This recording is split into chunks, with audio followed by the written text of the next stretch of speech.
Okay. Iyabo, good to see you. Welcome. We loved your article and so glad to have you here for another interview. Thank you for having me. I'm Uh, so happy to be here. it's an honor. And for everyone watching, Yabo is the Dean of Students at the International School of Beijing and Yeah. has had quite a wonderful career journey.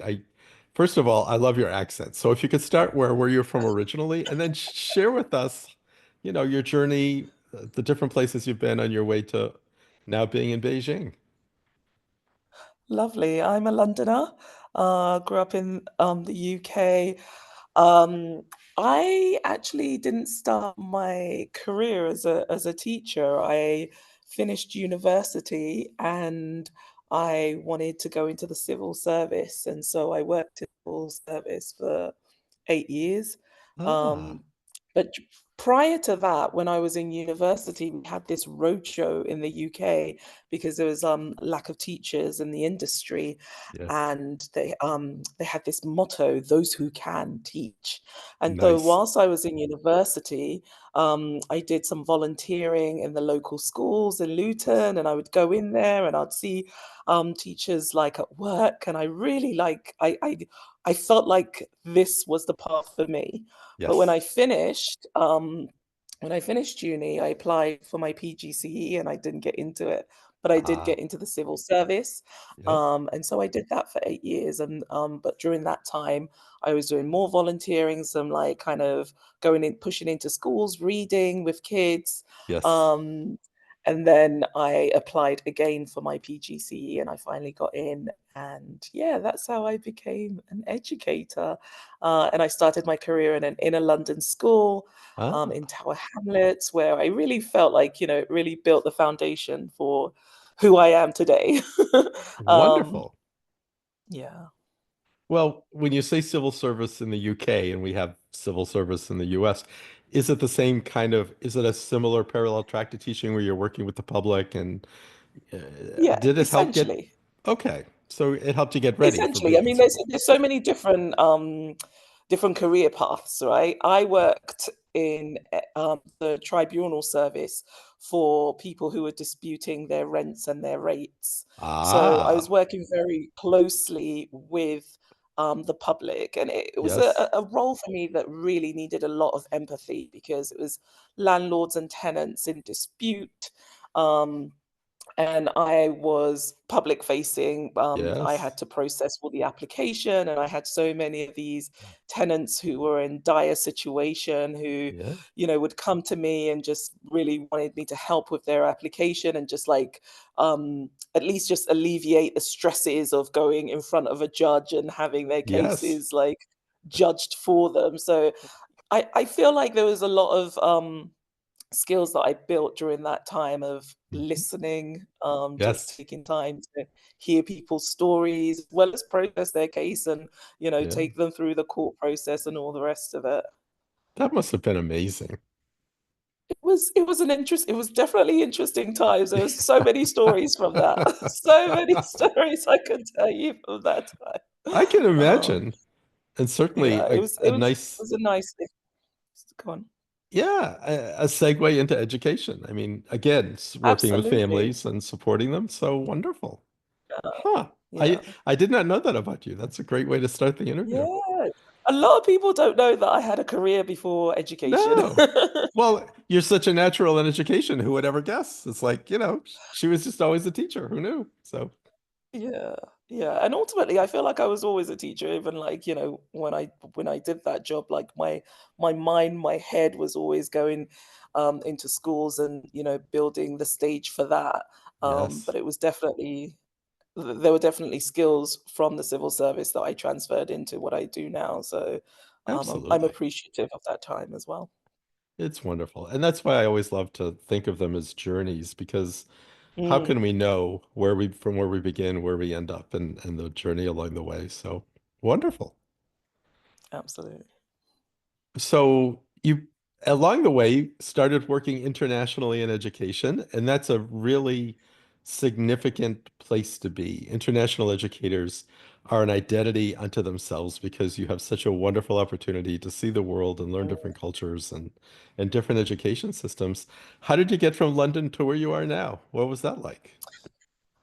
It was, I got to a point where like I really liked my job. But I knew if I went to another school in another borough, it would Mhm. be quite similar in terms of experience. And Right.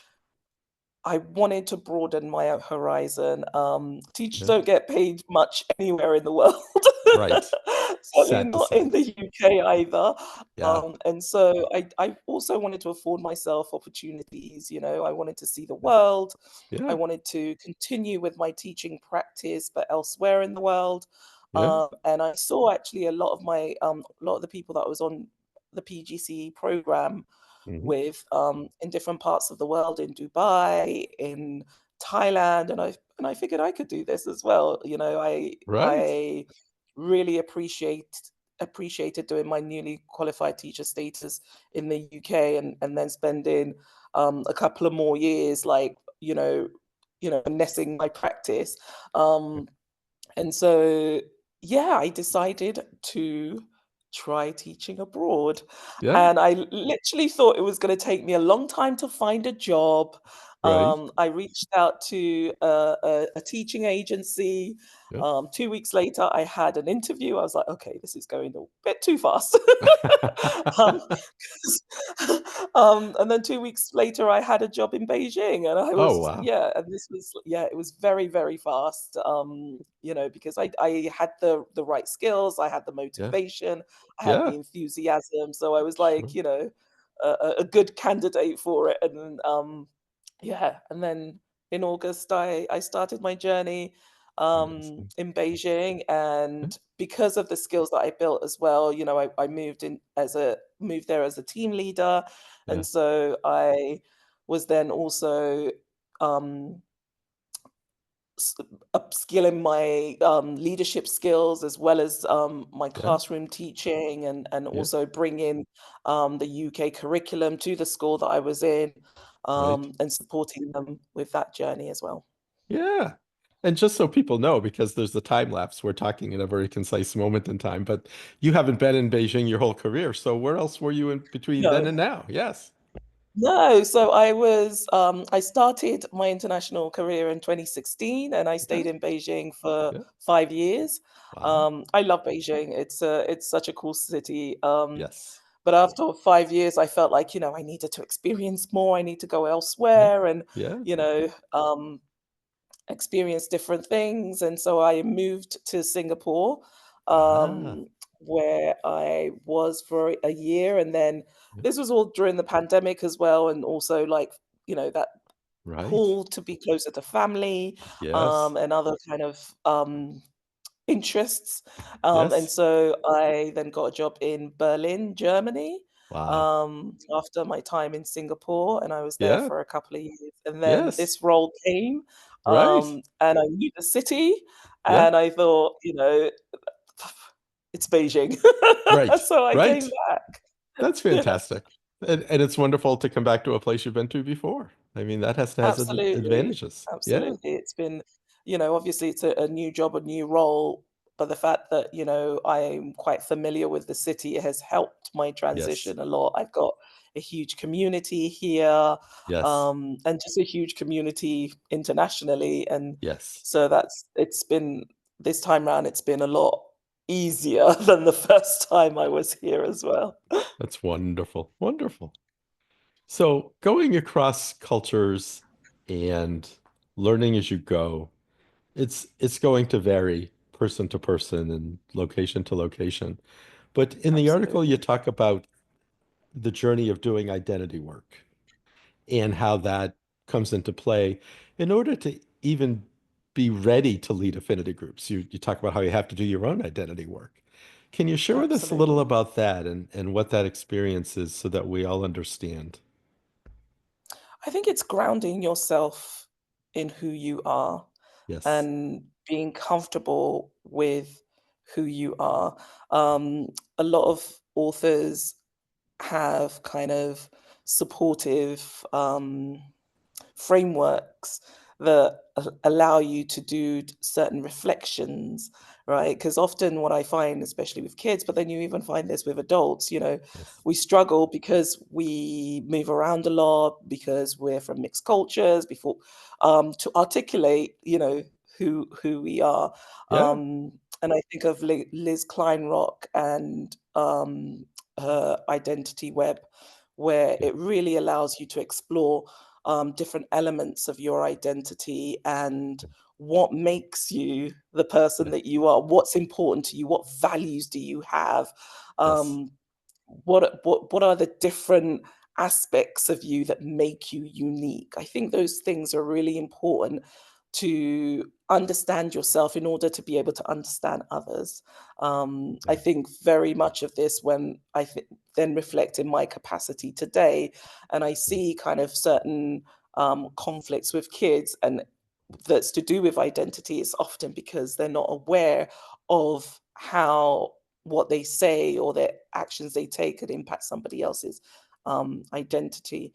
And Yes. so I'm always a firm believer of engaging adults, kids, everyone in just that introspection and affirmation and grounding of your who.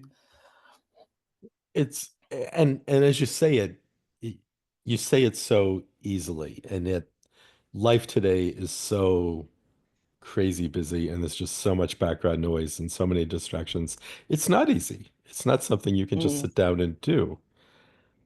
I think it How? takes a while. I think it's like it's a slow process because also our identities are ever evolving, right? So who I Yes, was like a year ago is not even who I am today.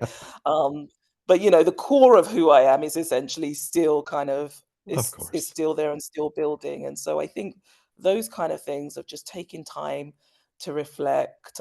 I've done this before when I've been in like kind of my meditative like Yeah. state, and I've got a piece of paper and I've written down the things that are important to me, the values that make me who, the values I've grown up with, and the values that I'm building for myself now, you know? Yes. Yes.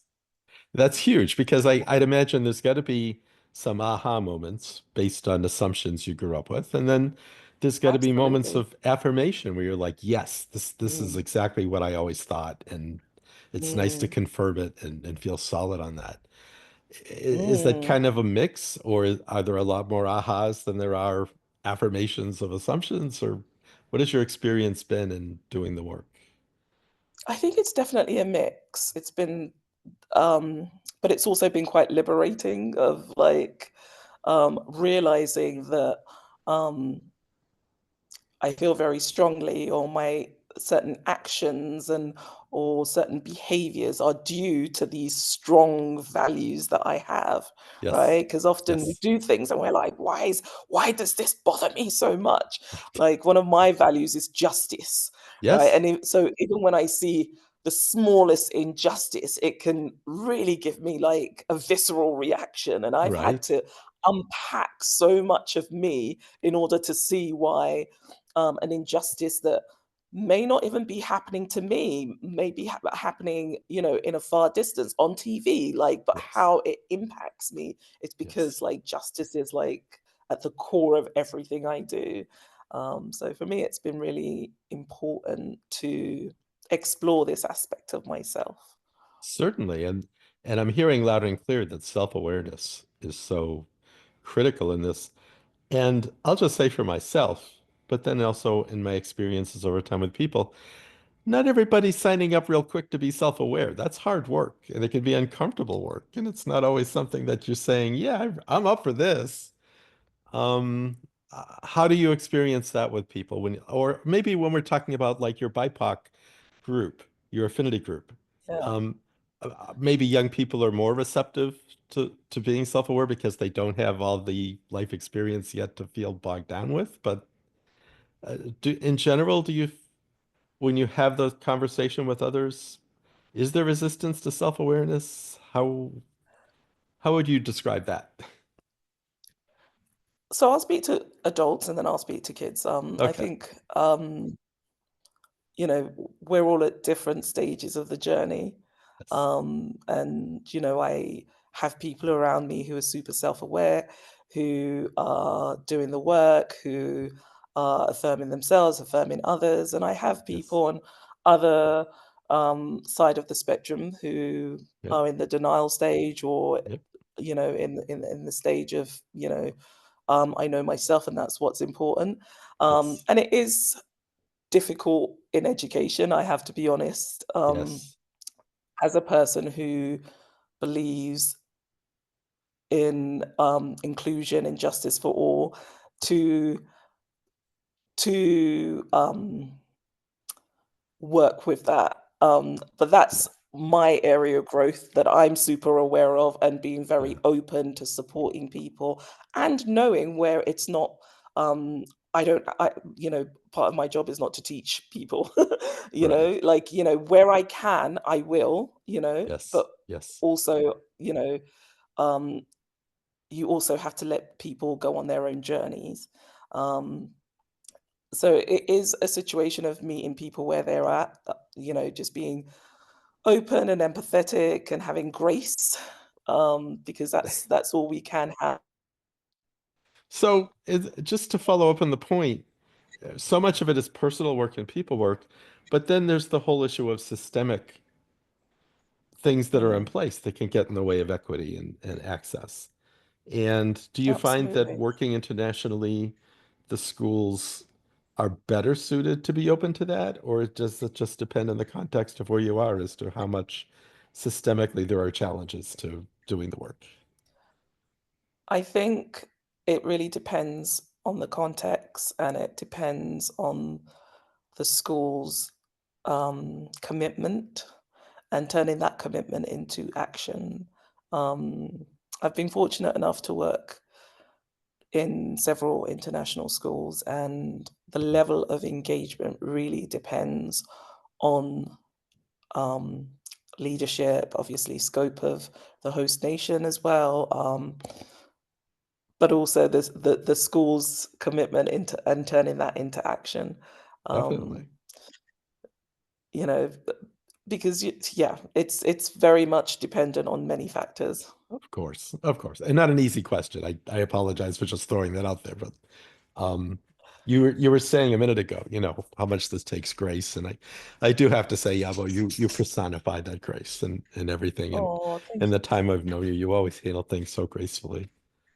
thank Um, you. oh, totally heartfelt. So you describe a moment in the article when your group, Girls Empowered, is sitting at lunch, and they all just said, "We all belong to Girls Empowered." That had to be a magical moment. I mean, what was it like for you to I just got hear them all? so many joyful moments from that group. They were Yeah, just a delight. They were girls aged between 7 and 11, right. and it was just incredible to see how much knowledge that they had, the self-awareness in themselves, and how Yeah, they could bring that out, like they felt comfortable and safe enough to bring that out in yeah, our lunch group. Um, and a lot of these girls, it within our community lacked confidence. I'm saying that because I've spoken to their parents, they're like, "They talk all the time." I mean, like, at home, they're super, like, outgoing and, like, yeah. but at school, they were very reserved, and Ah, for me, it was beautiful to have this space that I could yes, see that aspect of them that their parents talked about, yes, um, and just have these moments where, we would talk about things like melanin, for example, yes, and the fact that, like, because that they had, and we were all different shades, yes, um, but they had encountered microaggressions because of the level of melanin that they have yes, in their school space. yeah, But our conversation, in our space, was very much about the joy of having different shades of skin, yes, and how beautiful it is. And so, yeah, I just had so many like joyful moments with them. We once and they were so supportive of each other as well. It's like, we once did a fundraising for Malala Girls in Education Yes. um, charity. And it was during the summer, and we were sitting outside making these crafts things. And it was just Yes. beautiful to see them like helping each other and just be like, oh, I'll do this for you. And then you'll do this, and building on each other. Mhm. And, these were girls who at the beginning of the year, because they were all so different grades, Right. didn't really spend much time with each other. And sometimes I look outside the window, and they're like gravitating towards each other. So it Yes. was, it just so many elements of that group filled me with joy. They're just really, really beautiful humans. And that's why we get into the work, right? I mean, that makes it all worthwhile. Mm-mm. What a fantastic way to kind of a climactic point of the interview to come to. As you continue to the work, do you see more ways to bring affinity groups in? Or do you wait and look engage for the opportunities as they present themselves? How do you look at the future in your work? I I wait for opportunities to present themselves. I think it's important to have affinity groups in all spaces. But I Yes. think like I said in the article, I really believe in being very intentional about it, so that Yeah. we're not causing more harm. And we're really thinking about the why of the group and bringing Yes. people together, and then building them through the group. Um, Yes. and so, sometimes I think it's good for the group to be in school and supported by school, but sometimes I also think it's good for it to be affinities that's by us for us, and so that um, Absolutely. yeah, so it's just about yeah, seeing what people need, and then catering to those needs. And maybe that's the greatest legacy is knowing that they go out beyond school and continue this idea of forming groups based on their need and interest to Absolutely, advocate for absolutely. themselves. That's fantastic. Absolutely, based on education, based on joy. These Yes. groups should always be about joy and fun and Yes. building awareness and empowering kids. And yeah, Well, Yabo, thank you for the article and now for the thank interview. I know the you. readers and your followers will enjoy so much and benefit from this. And I look forward to continue following your career. It's just a joy Oh, to know you and an honor to see the things you're doing. And please let us know how we can continue to support you and cheer you on. absolutely. Oh, thank you. Thank you so much, Walter. I'm so grateful. I'm so grateful for so many connections that I've made Yes. on this journey, and really, Yes. really grateful for, our time together through Yes. the ASCD course, and Yes. just like amplifying me all the way. I'm just forever Absolutely. grateful. Thank you. Oh, you make it easy. It's just wonderful. So may the journey continue. Absolutely. All right, take care.